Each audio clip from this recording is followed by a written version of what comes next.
I still remember the mix of awe and curiosity I felt when watching Bob Ross videos as a little kid. I would watch them with my mother, and we would keep oohing and awing anytime he made a grand old tree with a few strokes of his brush. I also loved the compassionate way he talked about painting, and would get filled with a feeling of calm anytime I watched his videos. Whenever he would say something like, "Let's put another tree next to this one because everyone needs a friend," or "We don't make mistakes, we just have happy accidents," or "You can do anything you want to do, the canvas is your world," I would just get filled up with calmness and joy.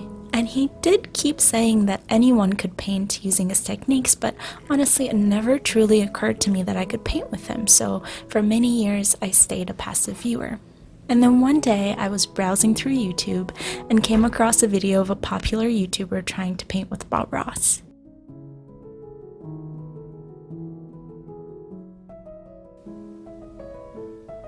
From NPR, this is Hidden Brain. I'm Shankar Vedanta.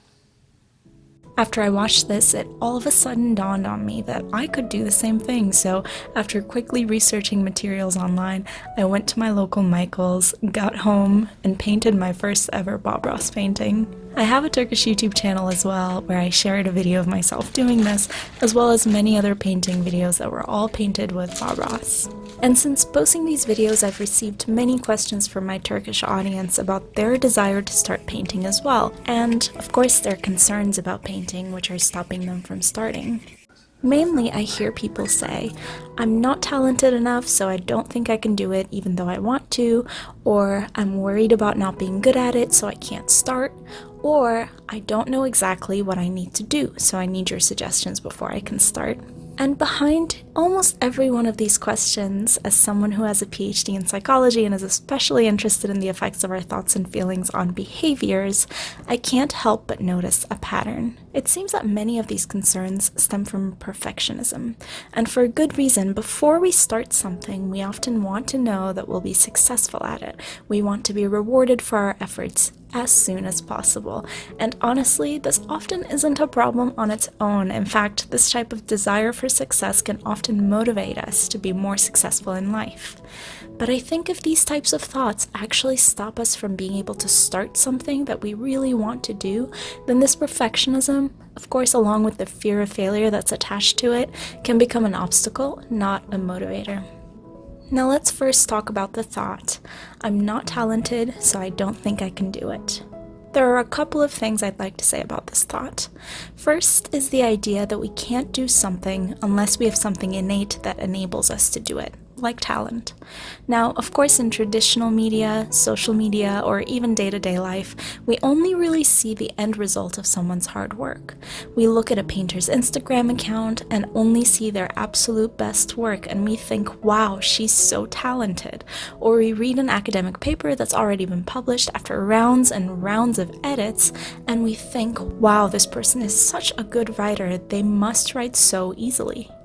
We listen to a YouTuber watching really only the 10 highly edited minutes of maybe hours of footage, and we think, "Wow, she is just so good at speaking, I could never do this." We go to see a play or we watch a movie, and we see the best of an actor's performance, and we think, "Wow, this is just pure talent."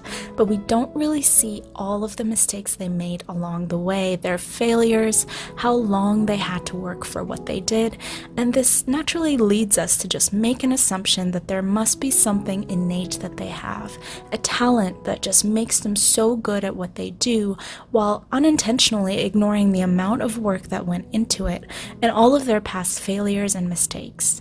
Now, of course, I'm not saying that talent has nothing to do with it. I know how big of a role it can play and how it can make success easier. But the majority of time, talent alone is not enough unless the person persistently puts in the work. In fact, there are also many people in this world who succeed immensely in things that they don't necessarily have talent for. And one of the main reasons they're good at what they do despite a lack of talent is that they view failure as not something to be afraid of, but as a natural part of the learning process, an opportunity to learn more about themselves and their craft. And so when they fail or they make mistakes, they keep going, they persevere despite the obstacles.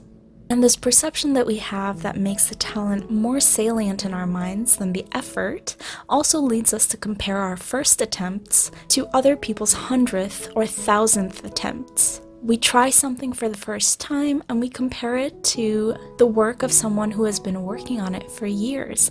And then we come to the conclusion that we just aren't talented enough and that we might as well give up. I find that we have this bias most often with the arts.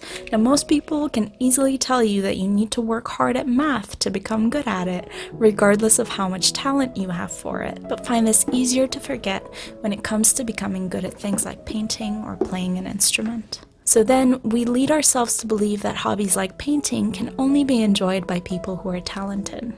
Now, you might be thinking, okay, Gizem, that's nice of you to say, but ultimately, someone without talent, no matter how hard they practice, may never become as good as someone with talent who practices a lot. And this brings me to my second point. To enjoy something, to truly enjoy it, we often think that we need to be good at it. But that's not really the case, is it? Especially for something like a hobby. Unless your goal is to paint and then sell these paintings for hundreds, thousands of dollars, then you don't really need to be a very successful painter to enjoy painting. So why do we let this fear become an obstacle? Well, it's probably because most of us live in a pretty success-oriented world. But think for a moment. Aren't we limiting ourselves by only doing things that we are good at, or we know we will be good at, things that are easier for us, things that are squarely in our comfort zones? If you're scared of failure, I can tell you this with certainty. The best way to make this fear stronger is to only do things that you know you can easily do. But if you want to get out of your comfort zone, learn new things, have new experiences, discover new pleasures, then you have to learn to fail. You have to learn to consider failure not as a bad thing, but on the contrary, as an incredible opportunity to learn more about ourselves and about the things that we're trying to do or things that we're trying to learn. And so, even if it scares us, we need to convince ourselves to put ourselves in these situations, and when we inevitably make a mistake or fail, be open to humbly learn from these experiences. And I know this is easier said than done, but what better way to start than to pick up a new hobby or something small that you've wanted to do for a very long time? And if you do this often, maybe one day with practice, you'll learn that you can do this in other, scarier areas of your life. If you listen closely to what Bob says in most of his videos, you'll notice this is also what he suggests you do too. He says that with practice and patience, anyone from little kids to older adults can learn how to paint. He says that he has examples of this. He often implies that instead of getting stuck on the errors we might make, we should learn from them and move forward. He urges us to reflect the world in our imagination onto the canvas, freely, without reservation. And most importantly, he prompts us to be kind to ourselves and to enjoy the process while we do all of this.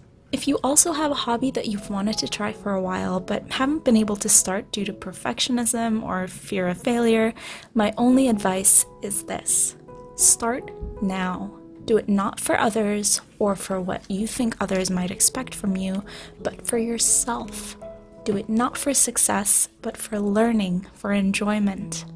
Use the time you'd normally spend to think and doubt to actually try to make mistakes and to learn from these mistakes. Little by little, over time, this might just help you overcome your fear of failure. Until next time, please take good care of yourselves. With love, Gizem.